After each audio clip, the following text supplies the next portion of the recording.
నమస్తే SP news కి స్వాగతం. ముందుగా బులెటిన్ హెడ్లైన్స్.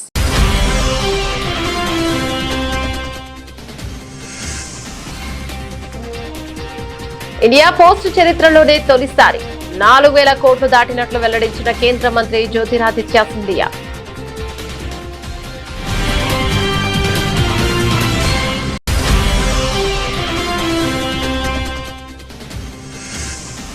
పూరి జగన్నాథుని రథయాత్రకు సర్వం సిద్ధం.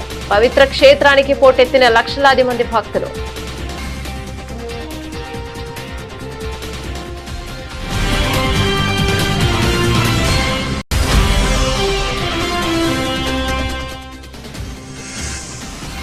కేరళ ప్రయోజనాలే మాకు ముఖ్యం. గత పాలకుల ఆదాని పెనాల్టీ మాఫీ బండారాన్ని బయటపెట్టిన సీఎం విడి సతీశన్.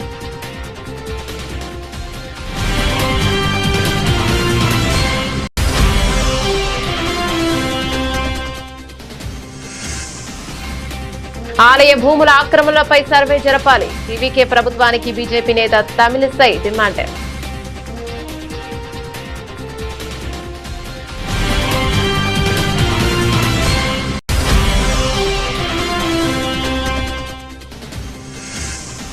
హైదరాబాద్ లో ప్రతిష్టాత్మక బ్రిక్స్ కార్మిక సంఘాల సదస్సు ముగింపు సెషన్ కు నేతృత్వం వహించిన కేంద్ర మంత్రి మన్సుఖ్ మాండవీయ.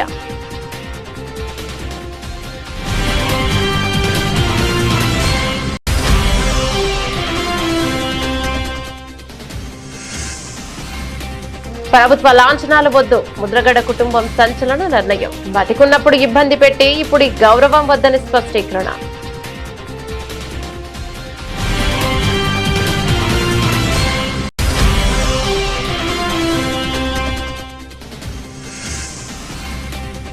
అంగన్వాడీ భవనాల నిర్మాణాన్ని వేగవంతం చేయాలి. అధికారులకు మంత్రి సీతక్క కీలక ఆదేశాలు.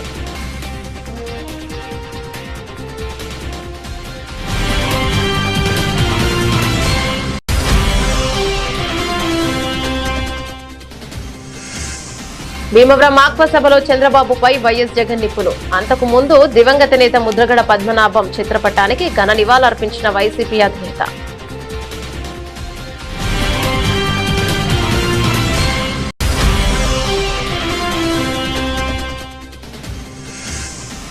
భీంగల్ అభివృద్ధి కోసం నిరాహార దీక్షకు పిలుపు. ప్రశాంత్ రెడ్డి దీక్షను భగ్నం చేసేందుకు కాంగ్రెస్ కుట్రంటూ బీఆర్ఎస్ మండిపాటు.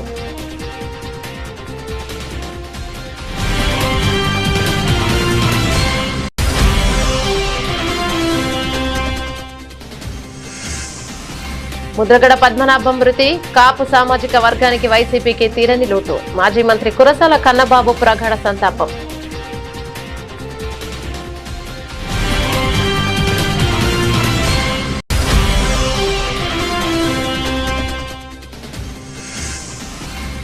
జపాన్ ఓపెన్ లో పీవీ సింధు శుభారంభం.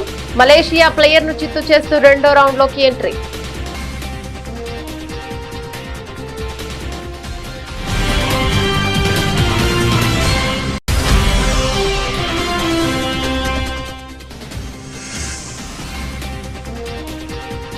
నష్టాల నుంచి ఉపశమనం. 500 పాయింట్ల లాభంలో Sensex.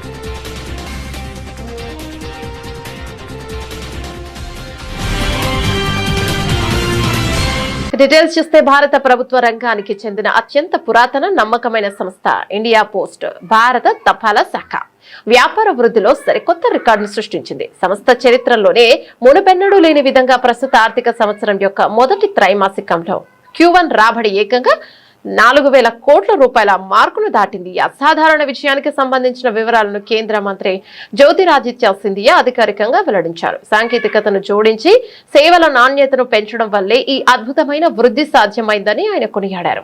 Very stiff targets for this year as well. This is the first time in India Post history that we are growing in double digits. General growth trends at India Post have been in the range of 1 to 2.5% per annum. Last year we grew by close to about 20%. This quarter I'm very glad to report to you that total turnover compared to quarter 1 of FY 25-26 has grown by 22.2%. Last year quarter one was 3,280 crores. This year, quarter one is 4,008 crores. This is the first time in the history of India Post that quarter one turnover has hit 4,000 crores and above. Generally, Q4 has been a high revenue quarter, but this is the first time that first quarter of a financial year we've hit above 4,000 crores of turnover. So it's a tremendous achievement on the part of the full India Post team. My India Post family of over 4 lakh people have toiled day in and day out to produce these results, and I, with humility, bow my head to all of them for the service that they have performed for India Post and for the nation. As you are aware, we have 6 verticals within India Post, and I will share the results per vertical. Parcel has grown by 50% over first quarter of 25-26.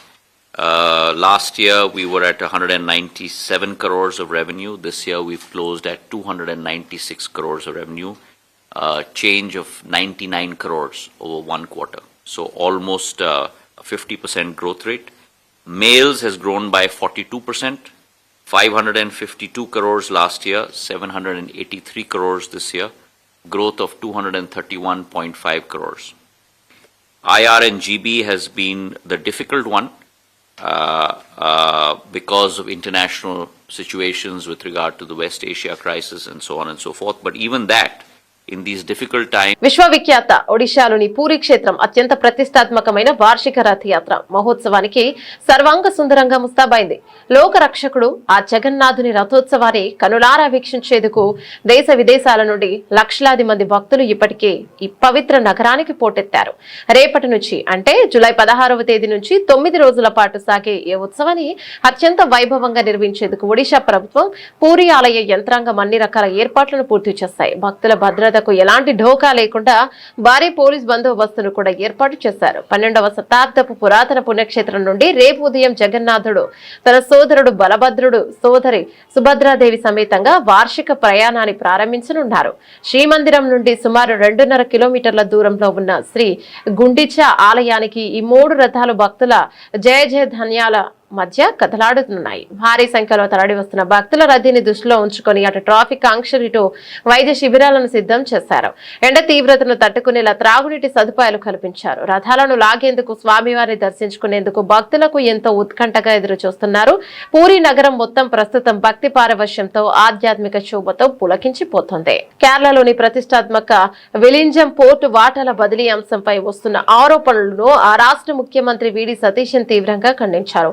విలింజం port వ్యవహారంలో రాష్ట్ర ప్రయోజనాలను కాపాడటంలో తమ ప్రభుత్వం ఎలాంటి రాజీ పడబోదని ఆయన స్పష్టం చేశారు. ఈ పోర్టుకు సంబంధించిన ప్రతి ప్రతిపాదనను నిర్ణయాన్ని ఒక ఉన్నతాధికార కమిటీ నిరంతరం పర్యవేక్షిస్తోందని చెప్పారు. ఇదే సమయంలో ప్రతిపక్షాలపై సీఎం సతీశన్ ఎదురుదాడికి దిగారు. గత ప్రభుత్వ హయాంలో ఆదాని పోర్టు నుంచి రాష్ట్రానికి రావాల్సిన 219 కోట్ల పెనాల్టీని 2 విడతల్లో అడ్డగోలుగా మాఫీ చేశారని సంచలన ఆరోపణలు చేశారు. നമ്മൾ എംപവേർഡ് കമ്മിറ്റി വെച്ചിരിക്കുകയാണ്. നടപടിക്രമം അനുസരിച്ച് ഒരു എംപവേർഡ് കമ്മിറ്റി വെച്ചിരിക്കുകയാണ്. സംസ്ഥാനത്തിന്റെ ഒരു താല്പര്യവും ഹനിക്കുന്ന ഒരു തീരുമാനവും ഈ ഗവൺമെന്റ് എടുക്കില്ല. സംസ്ഥാനത്തിന്റെ താല്പര്യങ്ങൾ സംരക്ഷിച്ചുകൊണ്ടുള്ള തീരുമാനമേ വരുള്ളൂ. ധൃതി പിടിക്കേണ്ട ഒരു ആവശ്യമില്ല ഇക്കാര്യത്തിൽ. കാരണം ഇതിനകത്ത് 2 ആസ്പെക്ട് ഉണ്ട്. ഒന്ന് സെക്യൂരിറ്റി ആസ്പെക്ട് ഉണ്ട്. അത് കേന്ദ്ര ഗവൺമെന്റാണ് നടപടിക്രമങ്ങൾ പൂർത്തിയാക്കി അറിയിക്കേണ്ടത്. അത് അറിഞ്ഞു കഴിഞ്ഞാൽ നമ്മുടെ തീരുമാനം നമുക്ക് എടുത്ത് ചെയ്യാം. ഇനി ഇവര് വലിയ ഡീലാണ് മറ്റാണെന്നൊക്കെ ഇങ്ങനെ പറയാറുള്ള നമ്മളൊന്നും ചെയ്തിട്ടില്ലല്ലോ, ഒരു തീരുമാനം എടുത്തിട്ടില്ല. കഴിഞ്ഞ പ്രാവശ്യം ചെയ്ത അറിയാമോ? ഇവര് ചെയ്ത പരിപാടി അറിയാമോ? 2019 ഇത് തീർക്കേണ്ടിയിരുന്നത്. കരാർ കൺസെഷൻ എഗ്രിമെന്റ് അനുസരിച്ച് തീർന്നില്ലെങ്കിൽ 2024 തീരുള്ളൂ. ഇവര് കൺസെഷൻ എഗ്രിമെന്റിൽ അമെന്റ്മെന്റ് വരുത്തി. ആര്? പിണറായി സർക്കാർ 5 വർഷം കൂടി നീട്ടിക്കൊടുത്തു. 5 വർഷം നീട്ടിക്കൊടുക്കുമ്പോൾ 40 വർഷം ഇത് നടപ്പാക്കാനുള്ള അവകാശം 45 വർഷമാക്കി കൊടുക്കണം ചെയ്തത്. 40 45ആയി. ഈ കൺസെഷൻ എഗ്രിമെന്റിൽ ഒരു ക്ലോസ് ഉണ്ടായിരുന്നു. ഇവര് വൈകിയാൽ ഒരു ദിവസം ഇവർ 12 ലക്ഷം കൊടുക്കണമെന്ന്. 12 ലക്ഷം 5 കൊല്ലം വൈകിയപ്പോൾ അവർ കൊടുക്കേണ്ട സർക്കാരിന് പെനാൽറ്റി പീനൽ പ്രൊവിഷനാണ് കൊടുക്കേണ്ട തുക 219 കോടിയാണ്. ഒറ്റ പൈസ ఇదెల్లా తమిళనాడులో కొత్తగా కొలువుదీరిన టీవీకే ప్రభుత్వంపై బీజేపీ సీనియర్ నాయకురాలు తమిళిసై సౌందరరాజన్ సంచలన వ్యాఖ్యలు చేశారు. రాష్ట్రంలోని ఆలయ భూములను తక్షణమే సర్వే చేయించి అక్రమార్కుల చేతుల్లో ఉన్న భూములను స్వాధీనం చేసుకోవాలని ఆమె డిమాండ్ చేశారు. అలాగే సుప్రసిద్ధ తిరుప్పరంకుండ్రం కొండపై సాంప్రదాయబద్ధంగా కార్తీక దీపారాధన లేదా పవిత్ర జ్యోతి వెలిగించేందుకు కొత్త ప్రభుత్వం ఎలాంటి ఆంక్షలు లేకుండా అనుమతించాలని స్పష్టం చేశారు. గతంలో అధికారంలో ఉన్న ప్రభుత్వం హిందూ వ్యతిరేక విధానాలను అవలంబించడం వల్లే ఎన్నికల్లో ఘోర పరాజయాన్ని చవిచూసిందని ఈ సందర్భంగా తమిళసై గుర్తు చేశారు. காலமாக இந்த தமிழ்நாட்டில தான் கோயில் சொத்துக்கள் சூறையாடப்படுகிறது என்பது நமக்கு மனதிற்கு மிக மிக மிக வேதனையாக இருக்கிறது. கோயில் சொத்துக்கள் அந்த பகுதி மக்களுக்கு பலன் தரும் அளவிற்குத்தான் கொடுக்கப்பட்டது. ஆனால் எவ்வளவு பேர் அதை உபயோகித்தாலும் பயன்படுத்தினாலும் நிறைவாக அது கோயிலுக்கானதான். ஆனா நீங்க கரூர்ல இருக்கட்டும், பழனில இருக்கட்டும், இன்னைக்கு கோயில் சொத்துக்கள் எந்த அளவிற்கு கோயிலுக்கு இல்லாமல் அது சூறையாடப்பட்டு கொண்டிருக்கிறது தான் என்பது நமக்கு மிகுந்த வேதனை அளிக்கக்கூடியதாக இருக்கிறது. அதனால தமிழக அரசு கரூர்ல உள்ள கோயில் நிலங்கள், அது கோயிலுக்கான நிலங்கள், இனாம் நிலங்கள் என்று அதற்கு ஒரு பிரிவை ஏற்படுத்தி அது இன்னும் தீர விசாரிக்கப்பட வேண்டும். ஆனா எந்த வகையிலும் கோயில் சொத்துக்கள் அபகரிக்கப்படக்கூடாது என்பதில் நாம் எல்லோருமே தெளிவாக இருக்க வேண்டும். அரசாங்கம் மட்டும் இல்ல, எல்லோருமே தெளிவாக இருக்க வேண்டும். இது ஒரு தாழ்மையான கருத்து. அதே மாதிரிதான் பழனில 100 கோடி மதிப்பிலான பழனி ஆண்டவரின் சொத்து 2 கோடிக்கு விற்கப்பட்டிருக்கிறது. அதாவது அவர் பழனி ஆண்டியாக இருந்தாலும் அவர் எல்லோருக்கும் மிக மிக செல்வத்தை கொடுத்து கொண்டிருக்கிறார். ஆனா அவரோடதையே சுரண்டும் அளவிற்கு நிகழ்வுகள் நடைபெறுகிறது என்றால் நம்மளால ஒத்துக்கொள்ள முடியாது. அதனால தமிழக அரசு ஒவ்வொரு கோயிலுக்கும் எவ்வளவு நிலங்கள் இருக்கிறது, எவ்வளவு ஆக்கிரமிப்பு செய்யப்பட்டு இருக்கிறது, அதற்கான சொத்துக்கள் எவ்வளவு, எந்த அளவிற்கு அரசாங்கம் அதை பாதுகாக்கிறது என்பதை முழுமையான அறிக்கையாக தயார் செய்து மக்களுக்கு கொடுக்க வேண்டும் என்பதுதான் எனது கருத்தாக இருக்கிறது, எல்லோரின் கருத்தாகவும் இருக்கிறது.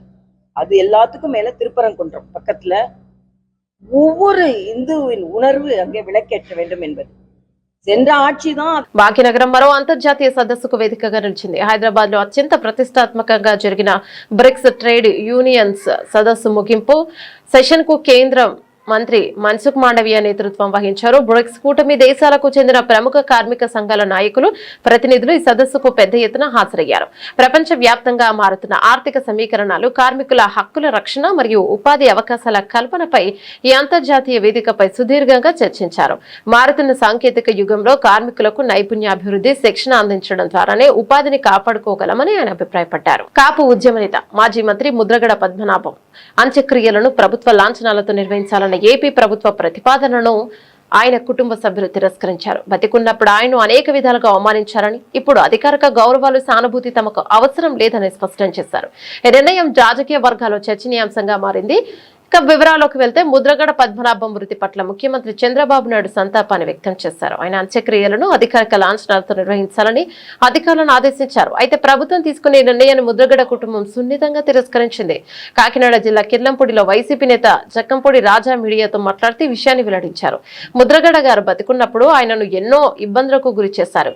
ఇప్పుడు మరణించాక మొసలి కన్నీరు కార్చాల్సిన అవసరం లేదు. ప్రభుత్వ లాంఛనాలతో వద్దని ఆయన కుటుంబ సభ్యులు తేల్చి చెప్పారని రాజా తెలిపారు. రాష్ట్రంలోని అంగన్వాడీ కేంద్రాల బలోపేతంపై స్త్రీ శిశు సంక్షేమ శాఖ మంత్రి సీతక్క ప్రత్యేక దృష్టి సారించారు. అంగన్వాడీ కేంద్రాల్లో మౌలిక వసతుల కల్పన, నూతన భవనాల నిర్మాణ ప్రగతిపై ఆమె ఉన్నతాధికారులతో సుదీర్ఘ సమీక్ష నిర్వహించారు. రాష్ట్ర వ్యాప్తంగా పెండింగ్ లో ఉన్న అంగన్వాడీ భవనాల నిర్మాణ పనులను తక్షణమే వేగవంతం చేయాలని అధికారులను ఆదేశించారు. క్షేత్రస్థాయిలో గర్భిణులు, బాలింతలు మరియు చిన్నారులకు అందుతున్న సేవల్లో ఎలాంటి లోపాలు ఉండకూడదని, ముఖ్యంగా తొలి ముద్ద కార్యక్రమాన్ని అత్యంత సమర్థవంతంగా అమలు చేయాలని మంత్రి ఈ సందర్భంగా స్పష్టం చేశారు. కేంద్రాలలో త్రాగునీరు, మరుగుదొడ్లు వంటి కనీస మౌలిక వసతుల కల్పనలో ఎలాంటి అలసత్వం వహించవద్దని హెచ్చరించారు. చిన్నారుల శారీరక, మానసిక ఎదుగుదలకు ప్రభుత్వం అందిస్తున్న పౌష్టికాహార పంపిణీ పథకం తొలి ముద్ద ప్రతి ఒక్కరికి చర్యల పర్యవేక్షణ పెంచాలన్నారు. కేంద్రాలకు వచ్చే గర్భిణీలు, బాలింతలు మరియు చిన్నారుల హాజరు శాతాన్ని గణనీయంగా పెంచేందుకు వీలుగా స్థానికంగా అవగాహన కార్యక్రమాలు చేపట్టాలని అధికారులకు సూచించారు. క్షేత్రస్థాయిలో అంగన్వాడీ టీచర్లు, ఆయాలు బాధ్యతాయుతంగా పనిచేసేలా నిరంతర తనిఖీలు నిర్వహించాలని మంత్రి సీతక్క ఉన్నతాధికారులను ఆదేశించారు. పశ్చిమ గోదావరి జిల్లా భీమవరంలో జరిగిన ఆక్వా రైతుల మహాసభలో వైఎస్ఆర్సీపీ అధినేత మాజీ ముఖ్యమంత్రి వైఎస్ జగన్మోహన్ రెడ్డి కూటమి ప్రభుత్వంపై విరుచుకుపడ్డారు. సభ ప్రారంభానికి ముందు పరమపదించిన కాపు ఉద్యమ విలక్షణ నాయకుడు ముద్రగడ పద్మనాభం గారి చిత్రపటానికి వైఎస్ జగన్ పూలమాల వేసి ఘన నివాళులను అర్పించారు. అనంతరం ఆక్వా రైతులను ఉద్దేశించి మాట్లాడుతూ రాష్ట్రంలో చంద్రబాబు సిండికేట్ రాష్ట్రాన్ని నడిపిస్తోందని, ఆక్వా రంగాన్ని పూర్తిగా కుప్పకూల్చేస్తోందని సంచలన ఆరోపణలు చేశారు. ఇష్టానుసారంగా ధరలు పెంచేస్తూ ఆక్వా రైతులు పొట్టకొడుతున్నారని మండిపడ్డారు. మన కర్మ ఏమిటి అని చెప్పి ఒక్కసారి గమనించినట్లయితే ఆశ్చర్యంగా ఆక్వా రైతులకు సప్లై చేసే ఫీడ్ కానీ, చివరికి పంట కొనుగోలు కానీ, చివరికి ప్రాసెసింగ్ కానీ, ఈ ప్లాంట్లన్నీ కూడా చంద్రబాబు నాయుడు గారి సానుభూతి పరులకే ఇవన్నీ కూడా ఉండడం ఈ రాష్ట్రంలో రైతాంగం చేసుకున్న కర్మ. అంటే ఇవాళ పరిస్థితి రాష్ట్రంలో ఎలా ఉంది అని అంటే, వాళ్ళు ఎలా కావాలి అని అంటే అలా నడుపుతా ఉన్నారు. సీడు కొనేటప్పుడు సీడు రేటు ఎంతో వాళ్ళే నిర్దేశిస్తారు. ఫీడ్ కొనేటప్పుడు ఫీడ్ రేట్ ఎంతో కూడా వాళ్ళే నిర్దేశిస్తారు. చివరికి ఆక్వా రైతన్న లక్షల రూపాయలు ఖర్చు చేసి సాగు చేస్తే తీరా రొయ్యలు, ఆ చేపలు పంట పండి చేతికొచ్చేసరికి మొత్తం సిండికేట్గా ఏర్పడతా ఉన్నారు. రేట్లు మాత్రం డమాలని చెప్పి పడేస్తా ఉన్నారు. ఈ రాష్ట్రంలో చంద్రబాబు నాయుడు గారి సానుభూతి పరుల సిండికేట్ ఈరోజు ఈ రాష్ట్రాన్ని నడిపిస్తూ ఉంది. 4 నెలల కాలంలోనే, అంటే మొన్న ఫిబ్రవరిలో ఒకసారి రేటు పెంచారు. ఆ తర్వాత మరోసారి మళ్ళీ జూన్ వచ్చేసరికి 4 నెలలు తిరక్క మునిపే మళ్ళీ ఒకసారి రేటు పెంచారు. ఏకంగా కేజీకి 14 రూపాయల నుంచి 16 రూపాయలు ఫీడ్ రేట్లు ఎడా పెంచుకుంటూ పోయారు.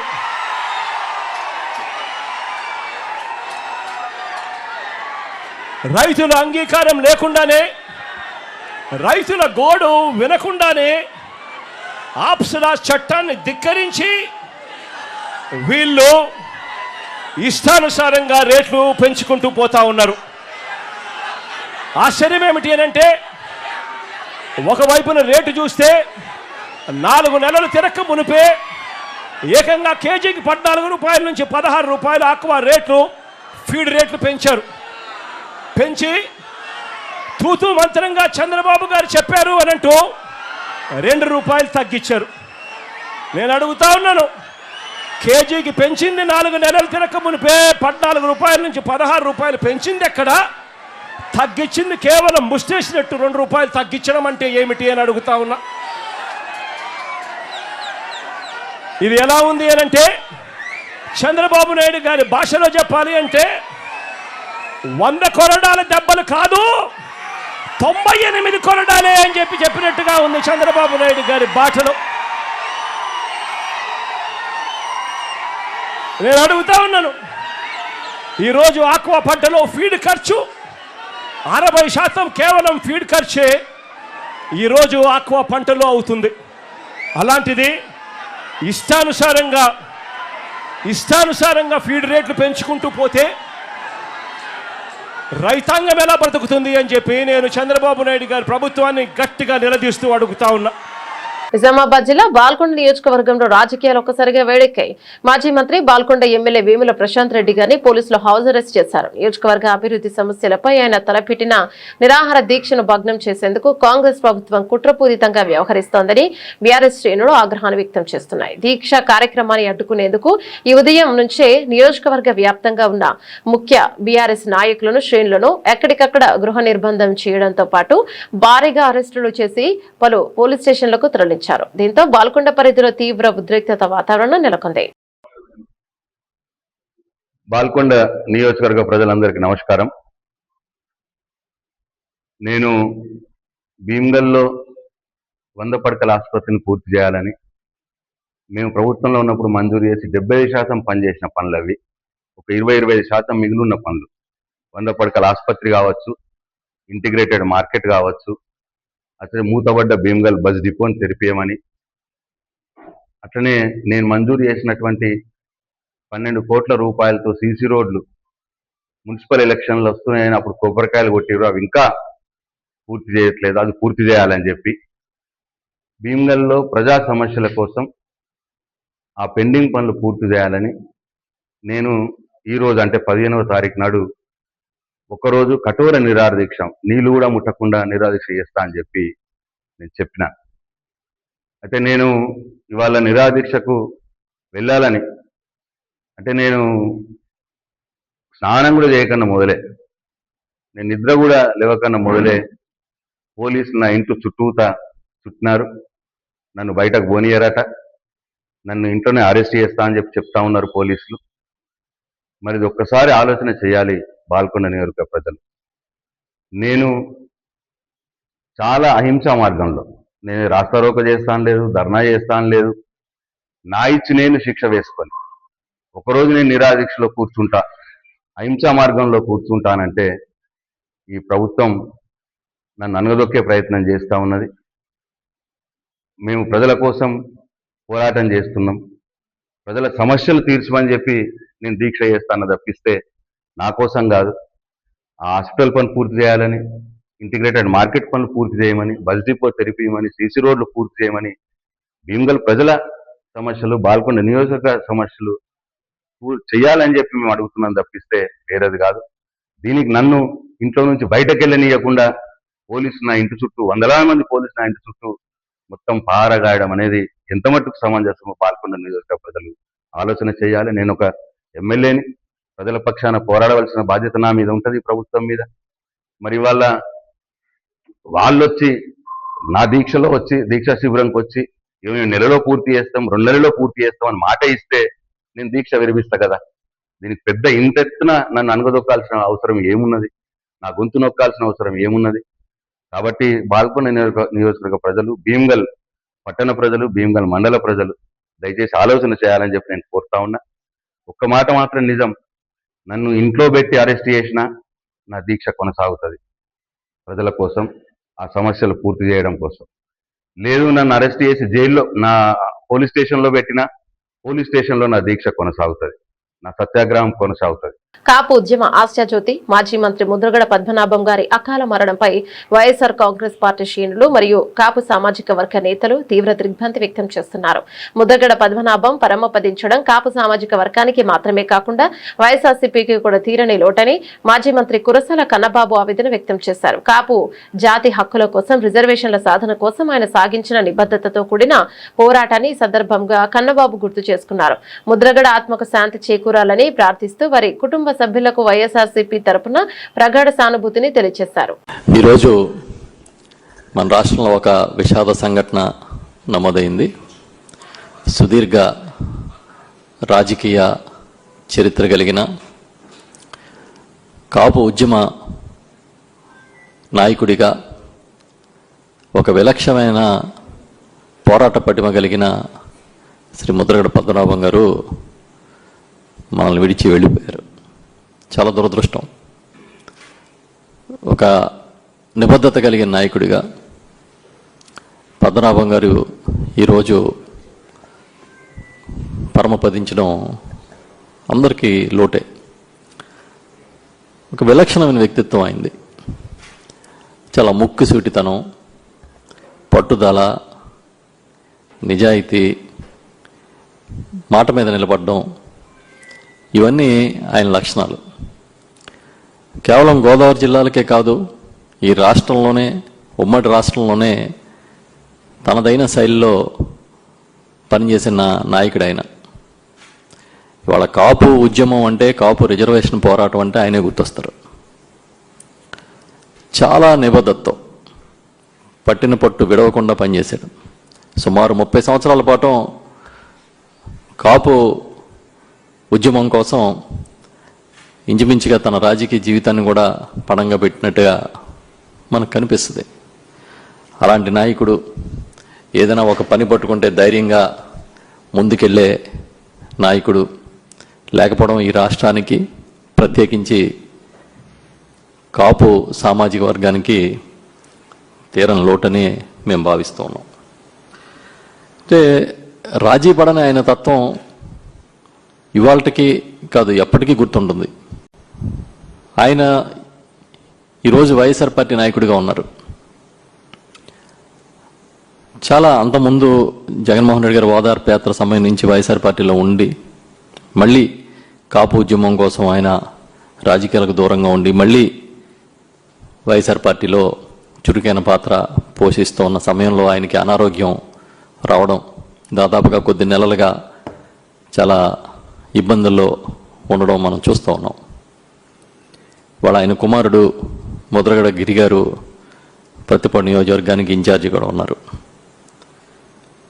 ఒక నాయకుడు అంటే ఇప్పుడే దాడిశెట్టి రాజా గారు చెప్పారు, 4 సార్లు ఆయన ఎమ్మెల్యేగాను, ఒకసారి ఎంపీగాను, మంత్రిగాను పనిచేసిన వాడు. సహజంగా రాజకీయాల్లో ఉన్న వాళ్ళకి తన వ్యక్తిగత ఏజెండాలు ప్రాధాన్యత ఉంటాయి, కానీ కులాన్ని అంటే కుల రిజర్వేషన్ కోసం, సామాజిక వర్గ కాపు సామాజిక వర్గ రిజర్వేషన్ల కోసం ఆయన ఏ విధంగా పోరాటం చేశారో, ఎన్ని ఇబ్బందులు పడ్డారో మేము చూసాం. 2016 ఇంచుమించుగా ఆ సమయంలో కూడా చాలా తీవ్రమైన ఉద్యమం జరగడం, దాంట్లో రకరకాల పరిణామాలు ఇవాళకే కాదు చరిత్రలో ఎప్పటికీ నిలిచిపోతాయి. ఈ సందర్భంగా ఎప్పటికీ తెలుగువారి గుండెల్లో ఆయన ఒక విలక్షణమైన నాయకుడిగా ఉండిపోతారని చెప్తూ ఉన్నాం. ఈ సందర్భంగా మేమందరం పార్టీ తరపున, వైఎస్ఆర్ పార్టీ తరపున ప్రగాఢమైన సానుభూతి తెలియజేస్తూ, అంతర్జాతీయ బ్యాడ్మింటన్ వేదికపై భారత స్టార్ షట్లర్, ఒలింపిక్ పతక విజేత పివి సింధు మరోసారి సత్తా చాటింది. ప్రతిష్టాత్మక జపాన్ ఓపెన్ టోర్నమెంట్ లో ఆమె ఘనమైన విజయంతో శుభారంభం చేసింది. మహిళల సింగిల్స్ తొలి రౌండ్ పోరులో మలేషియాకు చెందిన వాంగ్ లింగ్ చింగ్ పై సింధు వరుస గేమ్లలో విజయాన్ని సాధించి 2వ రౌండ్ కు దూసుకెళ్లింది. మ్యాచ్ ఆరంభ నుంచే ప్రత్యర్థిపై పూర్తి ఆధిపత్యం ప్రదర్శిస్తూ కోర్టులో సింధు రిసౌండ్ వినిపించింది. ఫామ్ ను అందుకోవడానికి తహతలాడుతున్న పివి సింధుకు ఈ మ్యాచ్ ఒక బూస్ట్ లా నిలిచింది. మలేషియా క్రీడాకారిణి వాంగ్ లింగ్ చింగ్ తో జరిగిన ఈ పోరులో సింధు కేవలం 21-14, 21-11 తేడాతో అత్యంత సునాయాసంగా విజయాన్ని సొంతం చేసుకుంది. ఇక మొదటి గేమ్ లో ప్రత్యర్థి నుంచి కొద్దిగా ప్రతిఘటన ఎదురైనప్పటికీ తన అనుభవాన్ని ఉపయోగించి నెట్ గేమ్, పవర్ఫుల్ స్మాష్లతో సింధు ఆధిక్యంలోకి దూసుకెళ్లింది. ఇక 2వ గేమ్ లోనైతే మలేషియా ప్లేయర్లకు కోర్టులో కోలుకునే అవకాశం ఇవ్వలేదు. పక్క ప్లాన్ తో పాయింట్ల వర్షాన్ని కురిపించింది. మ్యాచ్ ను చేజిక్కించుకుంది. ఈ అద్భుత విజయంతో టోర్నీలో టైటిల్ సాధించడమే లక్ష్యంగా సింధు తదుపరి రౌండ్ కు అర్హత సాధించింది. భారత క్రీడాభిమానులు సింధు ఫామ్ పై హర్షం వ్యక్తం చేస్తూ ఈసారి జపాన్ ఓపెన్ టైటిల్ మనకే దక్కాలని ఆకాంక్షిస్తున్నారు. జూన్ నెలలో అమెరికాలో ద్రవ్యోల్బణం అంచనాల కంటే తక్కువగా నమోదు కావడంతో ఆసియా మార్కెట్లు లాభాలు కదలాడుతున్నాయి. అలాగే రష్యా నుంచి చమురు దిగుమతి చేసుకుంటున్న దేశాలపై విధించే సుంకాలను 500 నుంచి ఇక 100% తగ్గించాలని అమెరికా భావించడం కూడా సానుకూలంగా మారింది. ఇక వరుస నష్టాల నేపథ్యంలో మదుపర్లు కనిష్టాల వద్ద కొనుగోలుకు మొగ్గు చూపారు. ఈ నేపథ్యంలో సెన్సెక్స్, నిఫ్టీ లాభాలు కదలాడుతున్నాయి. డాలర్తో పోల్చుకుంటే రూపాయి మారకం విలువ 96.11గా ఉంది.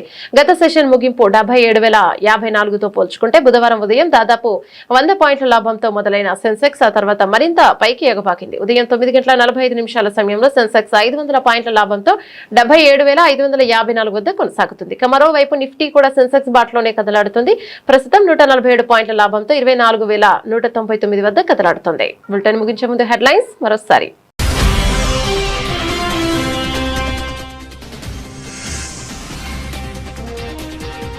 ఇండియా పోస్ట్ చరిత్రలోనే తొలిసారి 4,000 కోట్లు దాటినట్లు వెల్లడించిన కేంద్ర మంత్రి జ్యోతిరాదిత్య సింధియా.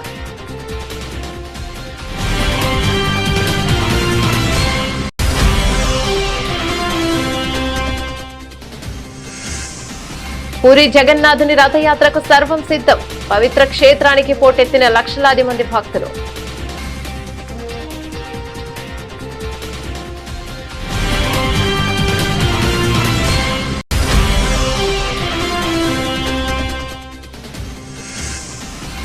కేరళ ప్రయోజనాలే మాకు ముఖ్యం. గత పాలకుల ఆదాని పెనాల్టీ మాఫీ బండారాన్ని బయటపెట్టిన సీఎం విడి సతీశన్.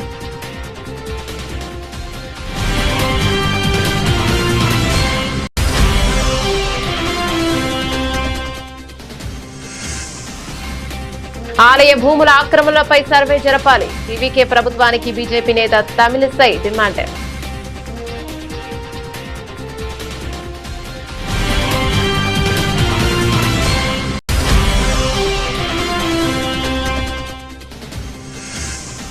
హైదరాబాద్ లో ప్రతిష్టాత్మక బ్రిక్స్ కార్మిక సంఘాల సదస్సు ముగింపు సెషన్ కు నేతృత్వం వహించిన కేంద్ర మంత్రి మన్సుఖ్ మాండవీయ.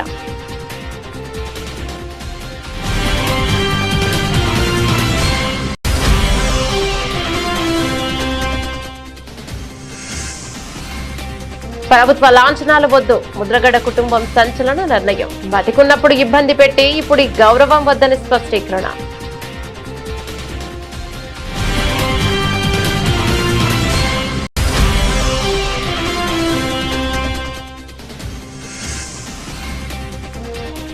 అంగన్వాడీ భవనాల నిర్మాణాన్ని వేగవంతం చేయాలి. అధికారులకు మంత్రి సీతక్క కీలక ఆదేశాలు.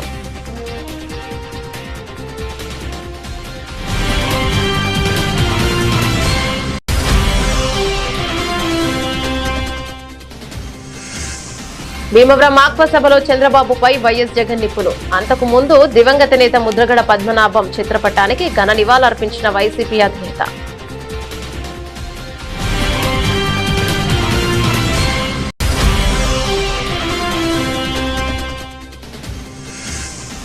భీంగల్ అభివృద్ధి కోసం నిరాహార దీక్షకు పిలుపు. ప్రశాంత్ రెడ్డి దీక్షను భగ్నం చేసేందుకు కాంగ్రెస్ కుట్రంటూ బీఆర్ఎస్ మండిపాటు.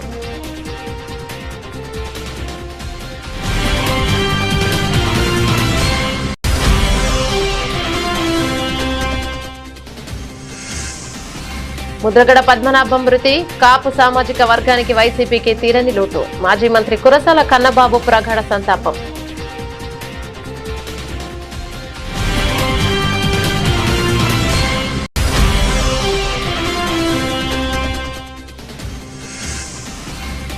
జపాన్ ఓపెన్ లో పీవీ సింధు శుభారంభం. మలేషియా ప్లేయర్ ను చిత్తు చేస్తూ రెండో రౌండ్ లోకి ఎంట్రీ.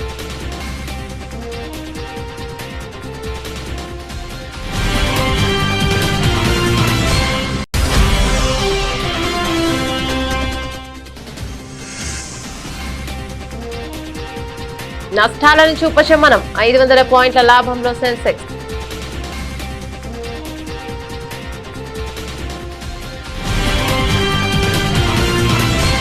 ఇవి బులెటిన్ అప్డేట్స్. మరో బులెటిన్ లో మళ్ళీ కలుద్దాం. అంతవరకు సెలవు. నమస్తే.